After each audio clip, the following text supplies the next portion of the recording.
con la parte número 2 del curso eh, de la seguridad alimentaria en el mundo, Latinoamérica y el Caribe. Eh, Nos quedamos hablando sobre la producción de cultivos agrícolas y en esta sección vamos a hablar sobre la producción y proporción mundial de tres cultivos particulares que son muy populares en Latinoamérica. Eh, y me refiero al arroz, los frijoles y el maíz. Son los cultivos que nos vamos a dedicar esta parte de la clase ahora. En el mundo, el arroz es muy popular. Aquí tenemos un mapa que nos enseña las cantidades de producción de arroz por país, desde 1994 hasta el 2014, promedio en toneladas, y vemos que los países como Asia, Estados Unidos, América del Sur, eh, parte de Oceanía y el parte del África producen arroz en grandes cantidades para alimentar la población. Total de proporción del arroz por región, se produjo más arroz en el Asia, 90.8% de toda de toda la producción mundial de arroz, seguido por las Américas y el África.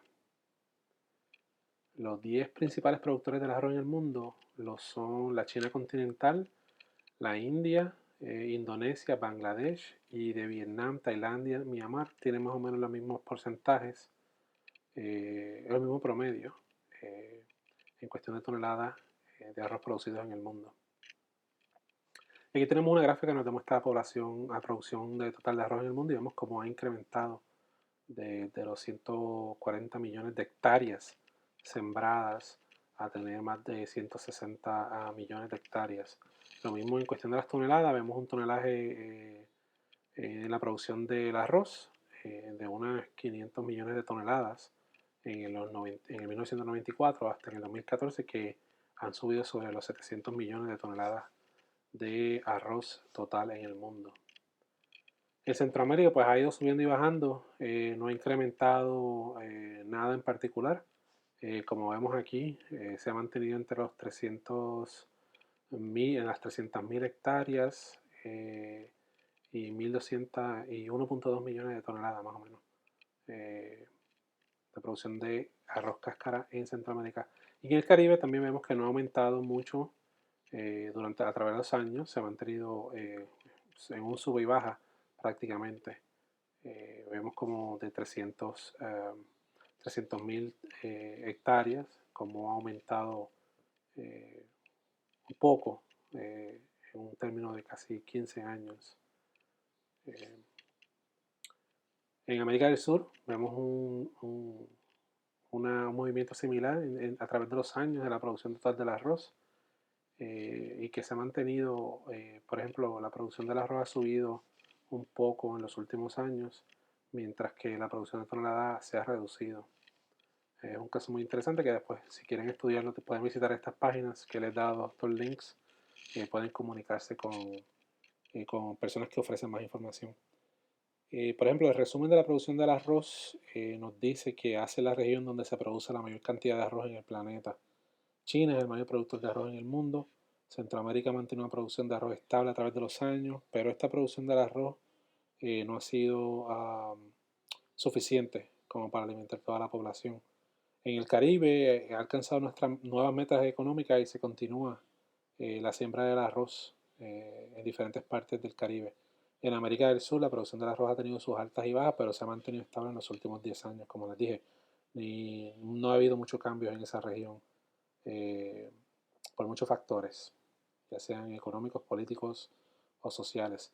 Ahora vamos a hablar de los frijoles secos. Los frijoles secos son muy valorados y muy importantes en nuestras dietas, y vemos también que, al igual que el arroz, es producido en grandes continentes como el Asia, Oceanía, Europa, África. Eso es producido alrededor del mundo, pero uno de los mayores productores en América del Norte, América del Sur, Centroamérica, como vemos aquí, parte esencial. Y si vamos al Asia, vemos acá el área de China produciendo muchos eh, frijoles secos por país. ¿Okay? En proporción, si miramos a las proporciones, sabemos que Asia nuevamente domina la proporción de frijoles secos cultivados por región con un 44.6%, las Américas le sigue con un 34.5% y el África con un 18.1%. Aquí vemos también reflejada similar información que la India es un país muy avanzado en la producción de frijoles para el mundo, con más de 2.5 millones de toneladas producidas al año.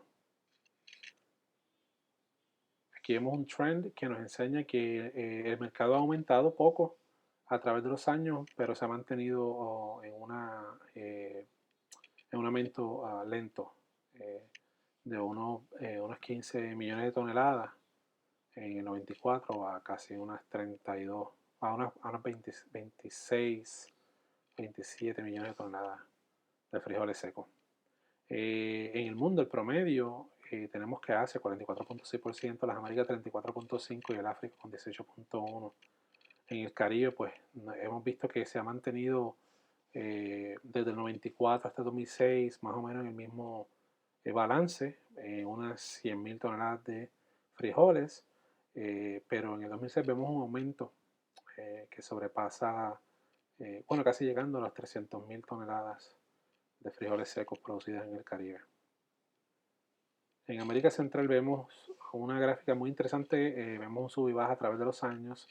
Esta es una de las regiones que aún está siendo afectada por estatus de gobiernos no estables, y hemos visto cómo esto ha afectado la producción de productos agrícolas como los frijoles a través del tiempo. En América del Sur vemos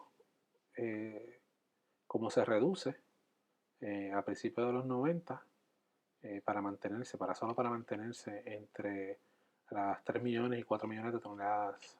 Aún en día pues se mantiene más o menos en ese porcentaje o en ese tipo de tonelaje en cuestión de la producción de secos de frijoles. En resumen, mire, Asia y las Américas son las regiones donde se producen la mayor cantidad de frijoles en el mundo. India es el país donde mayor número de frijoles secos se produció en el 2014 y la producción total de frijoles secos en el Caribe ha aumentado drásticamente en los últimos 10 años. ¿Okay? Esto continúa. La producción en Centroamérica no ha sido estable, como les menciono, y esto ha hecho que el mercado experimente altas y bajas en la producción de frijoles secos para alimentar la población. En América del Sur también ha experimentado un aumento rocoso a través de los años, pero se ha mantenido estable en los últimos 5 años. Vamos ahora a hablar sobre el maíz en el mundo de Latinoamérica y el Caribe. Y aquí vemos que el maíz es muy producido alrededor del mundo. Aquí vemos la gráfica en cuestión del tonelaje. Vemos que América del Norte, vemos que Sudamérica, vemos que Asia, vemos que China, de los mayores productores de maíz en el mundo desde el 94. Pero las Américas es donde más maíz se produce, con 53.1%, siendo originario de las Américas. En el Asia 28.2% y en Europa 11.4% fue producido el maíz producido ahí, en esos sitios. En el mundo, si vemos el mundo, Estados Unidos pues es número 1, la China continental, Brasil, México, Argentina, India y otros países del mundo le siguen con pequeños porcentajes. En el mundo vemos cómo ha aumentado la producción de maíz. En los 94, cuando teníamos unos 260 millones de toneladas producidas, 260.000 toneladas producidas en el Caribe, y se ha mantenido más o menos en esa cifra en los últimos 10 o 15 años. No ha habido aumento drástico. En Centroamérica, pues vemos unas curvas similares en cuestión de el número de hectáreas y el número de toneladas producidas. Y vemos aquí que finalmente llega a un acuerdo muy interesante esta gráfica hasta que continúa saliéndose, sobrepasando, la producción sobrepasa el porcentaje, el número de hectáreas que se ha producido, lo que es una cosa muy positiva, pienso yo. En América del Sur vemos como también la producción del maíz ha sobrepasado la hectárea, o sea que la producción ha sido muy buena en América del Sur. En resumen, la región de las Américas fue donde más maíz se cultivó, en su gran mayoría durante el año 2014. Los Estados Unidos fue el país donde se cultivó el maíz como uno de los mayores productos agrícolas para el mundo y el número de toneladas de maíz continúa aumentando como lo ha hecho en los últimos 10 años. La producción total de maíz en Centroamérica ha experimentado una serie de disturbios a través de los años, pero se ha mantenido y continúa creciendo a través de los años. Esto no ha detenido el aumento de toneladas del maíz producido en los últimos 5 años, así que mucha hibridización y mucha lo que llaman agricultura de precisión, lo que han hecho estos cambios. En esta sección vamos a hablar sobre la producción y proporción mundial de tres animales muy importantes en nuestras culturas, ¿ok? Me refiero a los cerdos, las gallinas y el ganado vacuno. Vamos a hablar sobre la producción de cerdos en el mundo. Si vemos, sabemos que Norteamérica, Suramérica, Asia, esta es la parte de Rusia, Europa, el cerdo es consumido muchas veces. Así que tenemos a los países más productores aquí, te da una idea. Por lo tanto, esta gráfica nos muestra cómo el Asia produjo un 57.6% de los cerdos en el mundo en promedio del 94 al 2014, seguido por Europa y las Américas con 17.1. Europa tenía 21.9 y el África 2.8. Se espera que esa producción de África se aumente a través de los años. Sabemos que China continental es el mayor productor de cerdos en el mundo, seguido por los Estados Unidos. Y aquí vemos cómo ha producido, cómo ha incrementado la producción de cerdos a través de los años. De unos 850 millones de cabezas en los 90 a tener casi 1.000 millones de cabezas en el 2014. Producción increíble. En el Caribe bajó durante los 90 y subió a final de los 90 solo para establecerse a través de los años entre 3.500 y 4.000 cabezas de cerdos en el Caribe. En Centroamérica vemos algo similar, o vemos un mercado que en los 90 tuvo unas bajas, pero al principio de los años 2000 incrementó a casi 21 millones de cabezas o de cerdos producidos. En Centroamérica, solo para mantenerse un poquito más o un poquito debajo de los 22 millones de cerdos en el 2014. En América del Sur, eh, similar, aquí tenemos un movimiento similar en cuestión de la producción. Vemos que durante los 90 está entre 50 y 60 millones de cerdos en América del Sur y esto va aumentando lentamente a través de los años hasta llegar al 2014 y tener más o menos unos 65 millones de cabezas de cerdo en América del Sur. En resumen, pues Asia es la región que lidera el mundo en la producción de cerdos. China es el mayor productor de cerdos en el mundo. La producción de cerdos ha aumentado a través de los años y esto es un trend que continúa. En el Caribe la producción de cerdos ha variado a través del tiempo, pero se ha mantenido promedio en los últimos 5 años, pero necesita también mucha atención para mantener la seguridad alimentaria de la región. En Centroamérica es la misma historia, la producción de cerdo ha ido en aumento en los últimos 10 años, pero se necesita una continuidad en la producción de cerdos para mantener los mercados, para mantener la disponibilidad para las personas, especialmente durante ciertas épocas del año donde el consumo de cerdo aumenta. América del Sur ha experimentado aumentos estables en la producción total de cerdo, pero se ha mantenido, eh, yo diría, normal en los últimos 10, 15 años. Y esto, cuando vemos que la producción de cerdo sube y baja, esto puede ser afectado por enfermedades, guerras, conflictos políticos y por la influencia de demandas económicas entre los países. Así que es bueno saber eso. Las gallinas, muy común entre nosotros, un alimento muy especial y muy nutritivo. Y aquí vemos los países similar a la producción de cerdos, que tenemos América del Norte y el Asia, pero produciendo uno de los números mayores de gallinas en el mundo. Asia, número uno en la producción de gallinas por región, con 53%, seguido por las Américas y Europa. Américas tiene 27.1% y Europa produjo 11.1% de toda la población de gallinas en el mundo. China produce sobre 2.5 billones de cabezas de gallinas en el mundo, seguido por los Estados Unidos, Indonesia, Brasil, y ahí vemos como Irán, India, México y otros países le siguen la cola. Aquí esta gráfica básicamente es para explicarles a ustedes cómo es que ha aumentado la producción total de gallinas en el mundo desde el 94, cuando habían yo diría unas 12 eh, millones 12.000 millones de cabezas de gallinas en el mundo, y ha aumentado a través de los años hasta el 2014, y esto se planea que continúe con la población mundial de seres humanos. Aquí vemos también algo similar en el Caribe, donde vemos que en los años 2000 aumenta la población, no tan drásticamente, pero solo para mantenerse entre en los 200.000 a 300.000 cabezas de, de gallinas producidas en el Caribe. En América Central vemos también que ha aumentado la producción, eh, algo muy interesante. eh, y en América del Sur vemos una gráfica similar de aumento a través de los años. En resumen, mi gente, Asia es la región en el planeta en donde se producen más gallinas. El país con mayor producción de gallinas en el mundo es China. En el Caribe la producción de gallinas se ha mantenido estable por un promedio de 10 años, pero continúa teniendo problemas y requiere más sostenibilidad del gobierno. En América Central, una región donde la producción de gallinas ha experimentado un aumento ejemplar a través de los años, y esto se debe al comercio que tiene con algunos países como Estados Unidos y Canadá para la producción y el trasiego de alimentos, la seguridad de los alimentos entre esos países.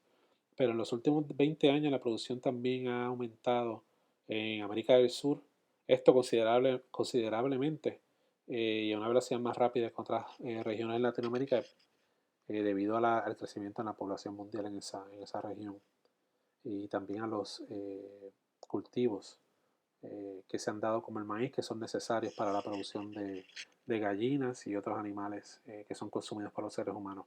Vamos a ver los ganados vacunos ahora. Vemos también que, pues, muy famosa la producción de ganado por región. En las Américas la carne es número uno, con 35.5% de la población, seguido por Asia, casi se van a las mismas. Porcentajes casi similares con 33.3%, y tenemos al África con 18.2% de ganado vacuno y Europa con 10.3%. Esto es una gráfica que nos indica que India y Brasil son los países que mayor producen ganado en el mundo, seguido por China, Estados Unidos y Argentina. Aquí vemos cómo ha aumentado la población, la producción de ganados en el mundo, de unos 1.3 millones de cabezas de ganado a casi 1.5 millones. No ha aumentado mucho, pero se ha mantenido estable, y eso ha hecho que el mercado, los valores de la carne no se han afectado mucho.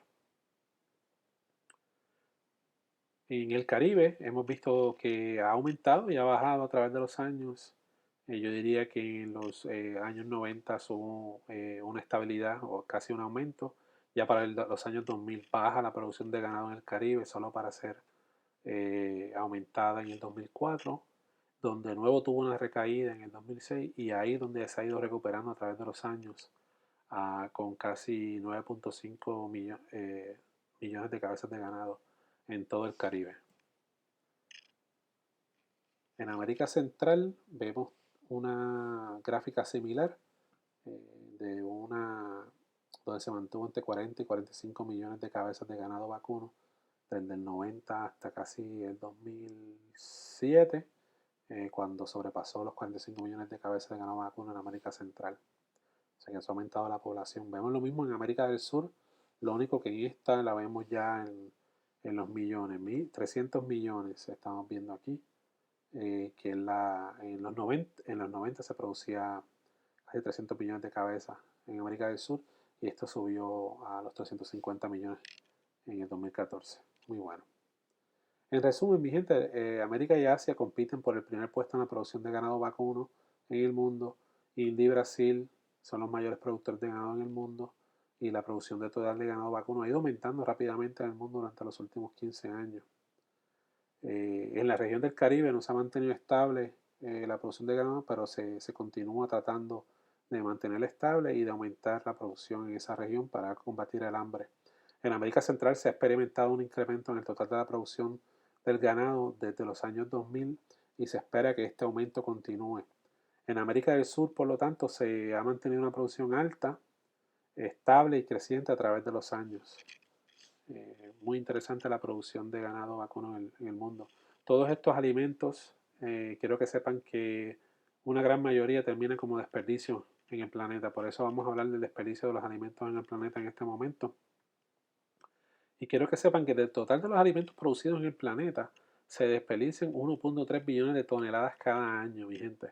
Los alimentos se desperdician durante la cadena de suministro, es cuando más se desperdician, desde la producción agrícola inicial hasta el consumo final en los hogares.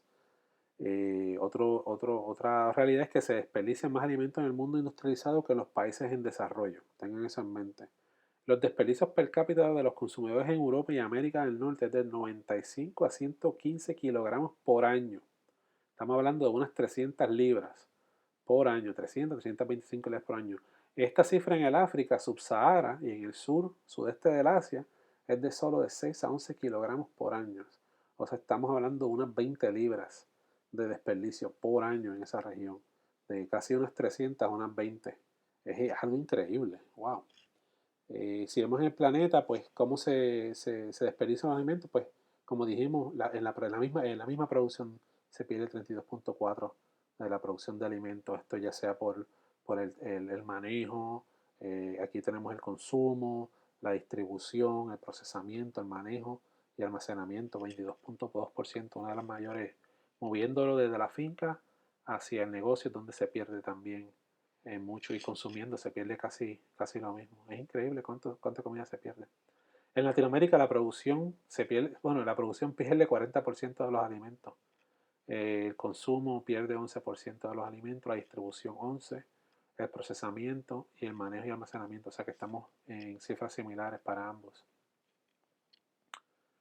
Las causas de las pérdidas de los alimentos y los desechos en los países de bajos ingresos que no se han desarrollado se relacionan principalmente con las siguientes limitaciones financieras, administrativas, técnicas de recolección, almacenamiento, enfriamiento, estructura, sistemas de envasado y la comercialización de los alimentos.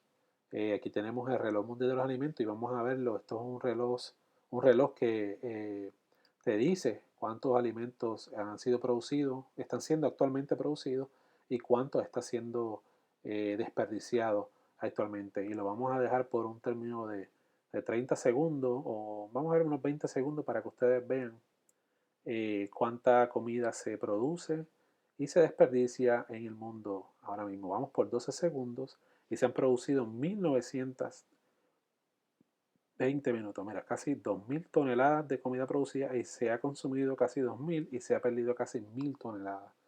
O sea, casi un tercio se pierde de todo eso, que es algo increíble. Pueden ir nuevo y visitar este reloj. Tienen otros detalles también que son muy interesantes para que lo comenten y lo compartan con sus compañeros. En resumen, cada año se desperdicia alrededor de 1.3 billones de toneladas de alimentos. Estos desperdicios representan un tercio total de toda la comida producida en el planeta. En los países desarrollados es donde se desperdicia la mayor cantidad de alimentos. Una gran parte de estos alimentos son desperdiciados durante su producción. Recuerden eso, que durante la producción es cuando producción y el manejo es cuando más se pierden los alimentos. El estado financiero de las personas puede influenciar la cantidad de alimentos que son desperdiciados. Las personas ricas botan más alimentos que las personas pobres. Y eso es un hecho. Como parte de esta clase hice un estudio sobre el área de Puerto Rico y aquí vamos a pasar y para explicarle que la población rural y urbana en Puerto Rico es mayor en el área urbana. Y aquí vemos esto en la gráfica, nos enseña, la próxima gráfica nos va a enseñar algo similar, con 93.6% de la población en Puerto Rico viviendo en áreas urbanas versus 6.4% viviendo en áreas rurales de la isla. Aquí tenemos que las personas en Puerto Rico, 93.6% de las personas en Puerto Rico tienen acceso a fuentes de agua mejoradas y esto se ha mantenido a través de los años, esto no ha cambiado. Aquí vemos el uso de las tierras, vemos una diferencia aquí porque aquí, luego de los 90, se contaba en las estadísticas el bosque y otro tipo de tierra. Sin embargo, antes se contaba mucho más la tierra agrícola y esto cambió. Así que vemos cómo ha disminuido el uso de las tierras agrícolas, al igual que lo hemos visto aquí, que ha aumentado eh, poco a través de los años. ¿Ok? Esta es otra gráfica que nos explica las áreas bajo producción agrícola desde el 1961 hasta el 2014, mi gente. Vemos como en Puerto Rico cultivábamos casi 600.000 hectáreas bajo producción agrícola hasta el 2014, donde se producen menos de 250.000 hectáreas ahora mismo. Tenemos que trabajar la tierra, mi gente. Estos son cultivos permanentes que vemos aquí que también se ha reducido y también vemos que se ha reducido la cantidad de pastos, de cultivo de pastos y praderas en Puerto Rico. Los cereales en Puerto Rico, muy interesante ver esta gráfica porque vemos aquí como en el 61 la producción, el área cosechada de cereales eh, bajó drásticamente. Sin embargo, el rendimiento de los cereales en Puerto Rico subió para el 1980, luego para bajar. Y miren cómo se ha mantenido desde los 90 el área cosechada de cereales, el rendimiento y la producción de cereales en Puerto Rico. Una gráfica muy interesante. El valor promedio de la producción de alimentos, vemos cómo ha eh, reducido el valor promedio de la producción de alimentos. Esto es, suben los valores y baja. Mientras más comida hay, el valor de la comida baja. Mientras más productos hay, baja la comida. Y aquí vemos que después del 2005 ha habido un aumento en el precio, en el valor promedio de la producción de alimentos en Puerto Rico. ¿Okay? Las importaciones, pues esto demuestra que Puerto Rico tiene un sub y baja, pero se ha mantenido casi en los 2.5 billones de importaciones de alimentos en los últimos 10 o 15 años. Aquí vemos que el Producto Interno Bruto per cápita ha subido a los 35.000, en el área de los 335.000 por persona y ha bajado.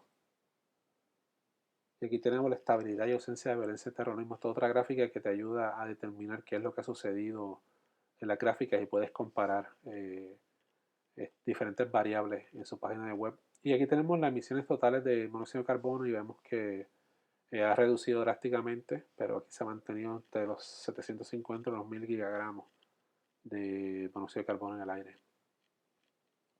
Vemos que la densidad de carreteras por persona, por cada 100 kilómetros cuadrados de la superficie, ha aumentado. O sea que se han hecho más carreteras en Puerto Rico y vemos que desde el año 2000 se aumentó el número de carreteras en Puerto Rico. O sea que la densidad en las carreteras ha aumentado en la isla. Emisiones de monóxido de carbono por sector, vemos que aquí básicamente la fermentación entérica, que estas son las charcas de las fincas de ganadería o de cerdo al aire libre. También tenemos que el fertilizante en forma de moñiga que se tira en el pasto, el 24.2%, que son los responsables de la mayor producción de monóxido de carbono por sector en Puerto Rico. En resumen, la mayoría de las personas tienen acceso a fuentes de aguas mejoradas en la isla. Las áreas utilizadas para la producción agrícola han declinado a través de los años.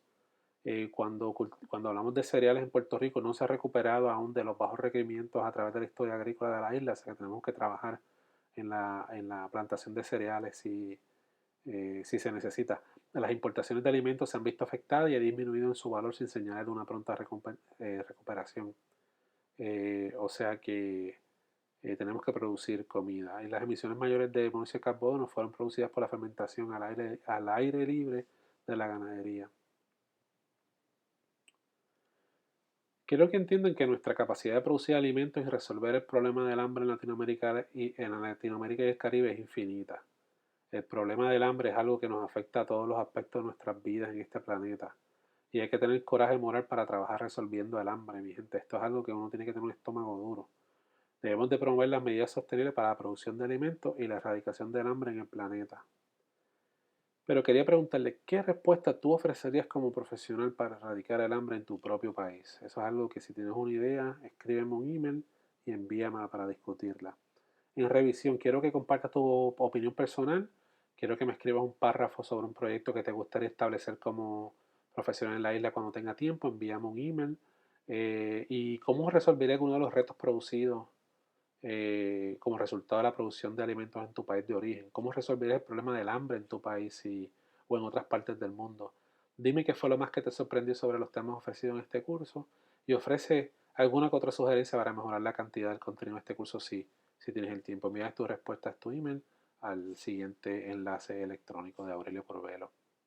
Esto es un quiz que si tienes tiempo, por favor hazlo. Solamente tienes que ir a manejar a la Organización de Naciones Unidas para que veas el mapa del hambre y puedas seleccionar tu país y saber sobre ese país en específico. También puedes hacerlo con el cursor. Puedes seleccionar el Caribe, por ejemplo, cualquier región, y él te llevará y te dice todo lo que tienes que saber sobre esa región.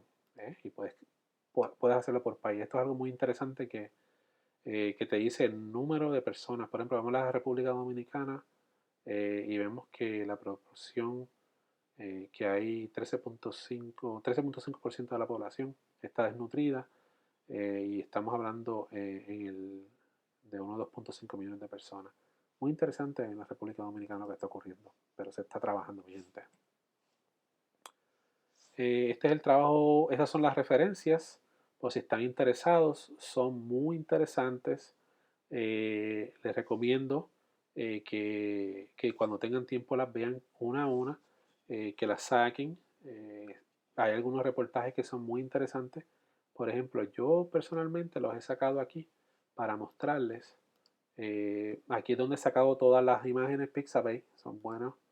Este es un informe sobre el hambre en el mundo de las Naciones Unidas, del Programa de Alimentos Mundial.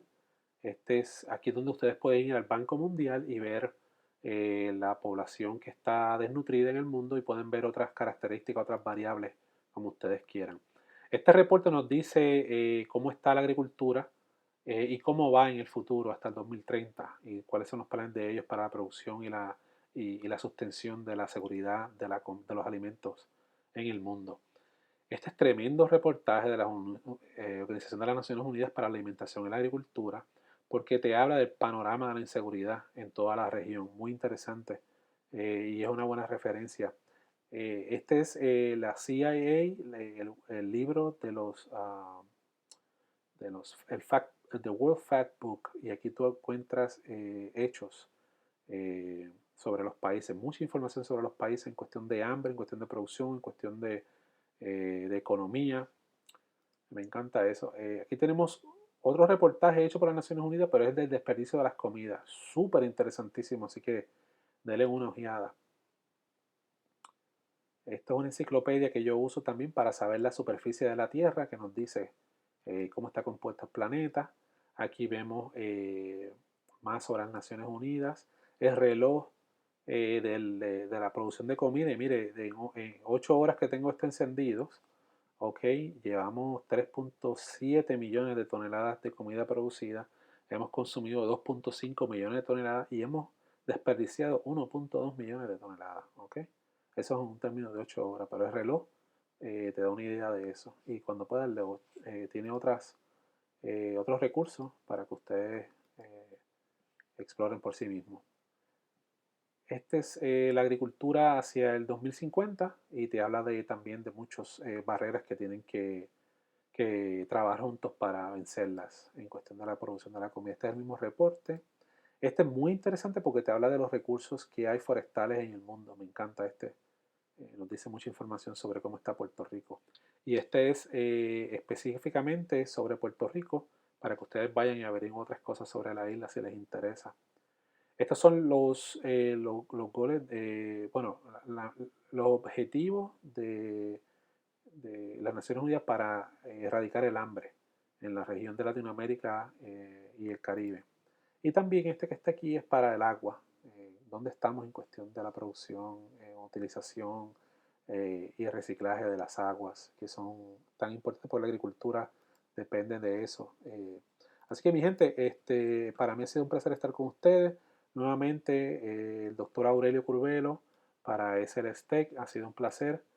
Cualquier cosita, pues envíenme un mensaje. Que pasen un buen día y ahí los veo. Éxito.